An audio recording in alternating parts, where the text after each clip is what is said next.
Achtare boye ahmadin medna tarum yar golom.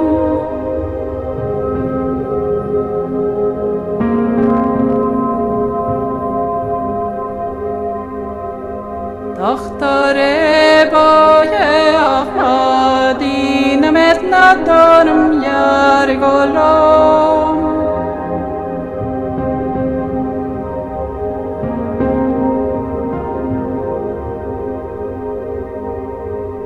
Eya berim khona ye khamon khona ye khotun yar golom.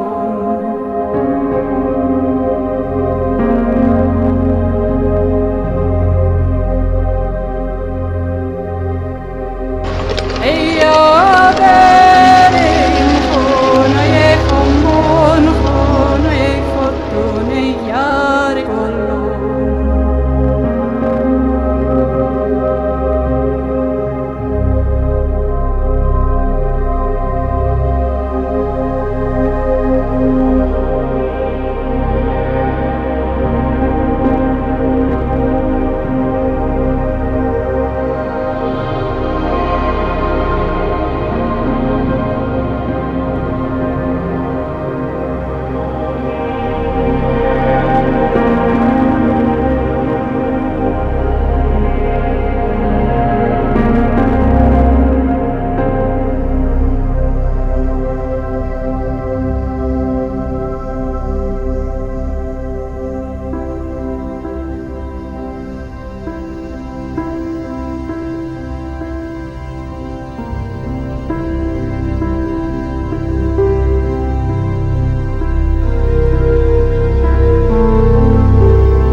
The fourth largest city of Morocco after Casablanca, Fez and Rabat, Morocco its capital.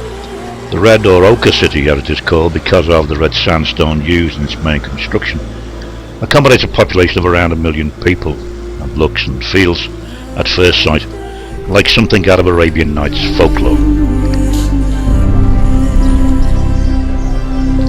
To Western eyes, the mystique which is developed around this Moroccan city is not overstated. It immediately fulfills all that the imagination spurred on by those holiday brochures and advertisements has ever conjured up for it and more besides. The reality, however, that a brief visit cannot convey is that this is a city which is struggling with its past in the pursuit of an ambitious future.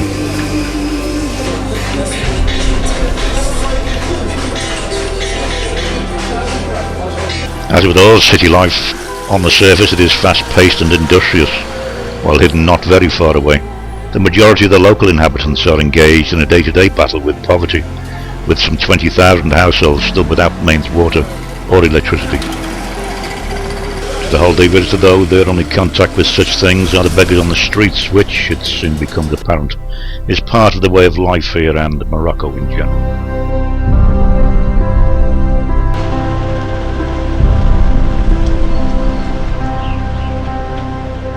Founded in 1062, Marrakesh grew rapidly and soon established itself as one of the main trading crossroads of the African continent, eventually developing into a cultural and religious centre and becoming in due course Morocco's capital, a distinction it held for around 200 years when Fez to the northeast took over. Inhabited by Berber farmers since Neolithic times, it is the most important of Morocco's 4 imperial cities, the other 3 being Fez, Rabat and Meknès. An extraordinary mix of colour and movement, Marrakesh appears close to chaos, and yet there is an organised quality here. which adds to its attraction particularly for Western visitors unused to such things as diverse as motorised and animal transportation, which is critical to the economy and livelihoods in general.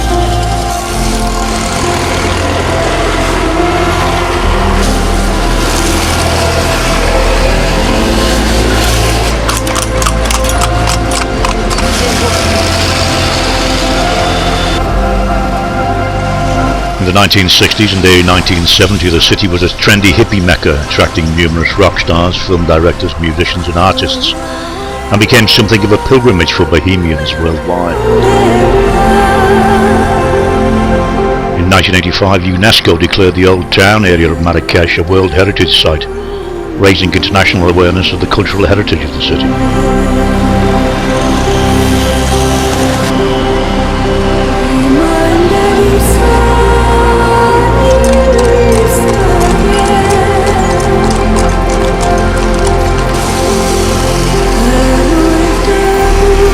Since the establishment of French colonial rule of Morocco in 1912, French influence is maintained here to this day, despite Morocco's independence in 1956, and as a consequence the effect upon the general economy, given the influx of tourist cash, is critical to its development.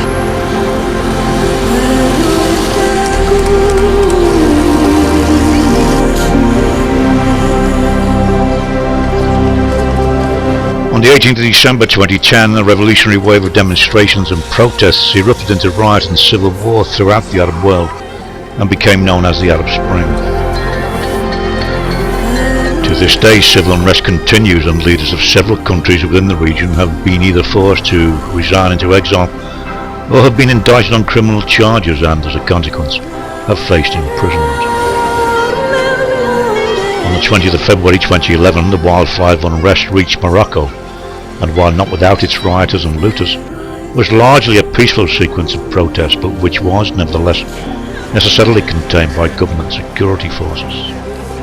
The central theme of protest was centred inevitably around the disparity between rich and poor, with many demanding an end to what they consider autocracy and a call to the incumbent monarch King Mohammed VI to give up some of his powers.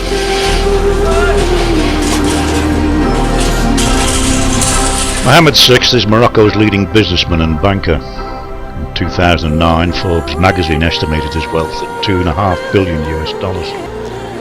He is also a major landowner and leading agricultural producer of Morocco, where agriculture is exempt from taxes. The Moroccan royal family has one of the largest personal fortunes in the world. Forbes has calculated that the operating budget of the King's Palace, paid for out of the annual state budget, at $960,000 per day.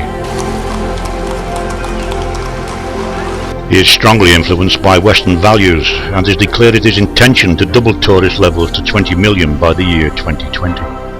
The effect that this will have upon the indigenous population is, as always, unclear, but the plans for building and development are designed, it seems, to turn certain areas into playgrounds for the rich.